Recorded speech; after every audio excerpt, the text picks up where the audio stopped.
Alors oui, j'ai d'abord tâché d'ignorer l'amour de Sarah. Et quand cela n'a finalement plus été possible, je lui en ai d'abord beaucoup voulu. Elle n'avait aucun droit de vouloir prendre la place de Stan, ni même d'être aussi importante que lui pour moi. Lui seul m'aimait. Lui seul m'aimerait jamais. Personne d'autre.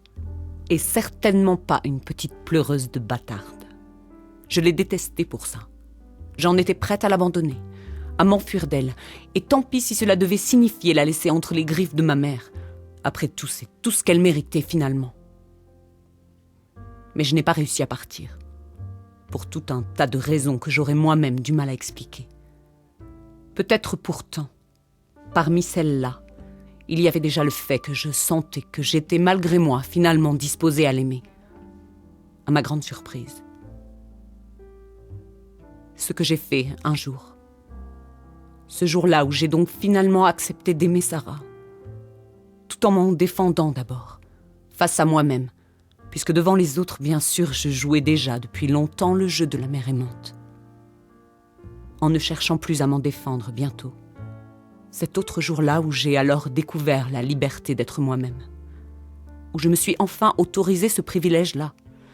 Où je me suis enfin surprise à penser que, peut-être, enfin, j'étais heureuse. C'est ce que je suis venue dire à Stan ce vendredi matin-là. Très tôt pour ne pas risquer qu'il soit déjà parti travailler. Je ne voulais pas avoir à revenir. Pour moi, c'était une urgence de lui parler à ce moment-là, de lui dire alors que j'étais peut-être heureuse, que je n'avais plus besoin de lui, que Sarah était là maintenant, que moi je n'étais de nouveau plus là pour rien. Je suis allée chez lui. Je savais qu'il n'avait jamais déménagé, mais je n'avais jamais voulu y aller avant. J'avais peur de le trouver avec une de celles qui m'avaient peut-être succédé. Et puis il n'était pas de toute façon question de me montrer à lui avant d'avoir réussi à ressembler de nouveau à son désir. Mais peu importait maintenant. Alors ce matin-là, j'ai sonné. Il a dit « Entrez » et je suis entrée. Je suis allée jusqu'à sa chambre. Il était nu sur son lit. Je crois en fait que je l'avais réveillé.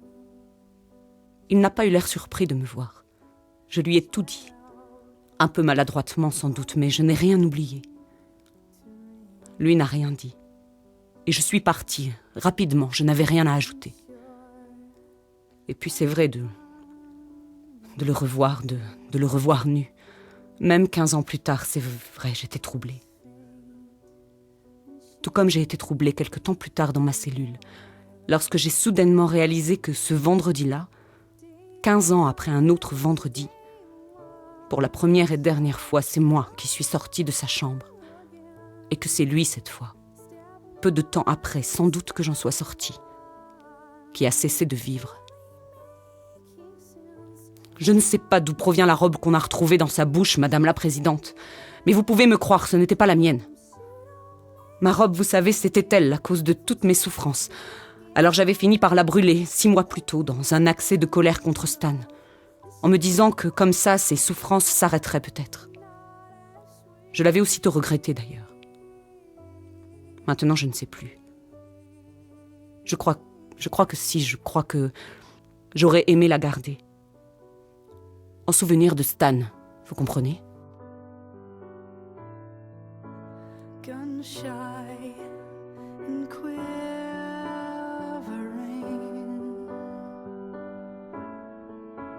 timid without a hand,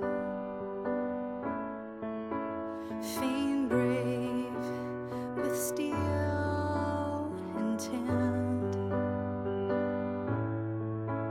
little and hardly here.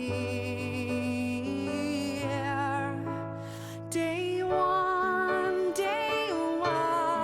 start over again. Step one, with not much making sense. Just yet I'm faking it. Time pseudo making it from scratch begin again, but this time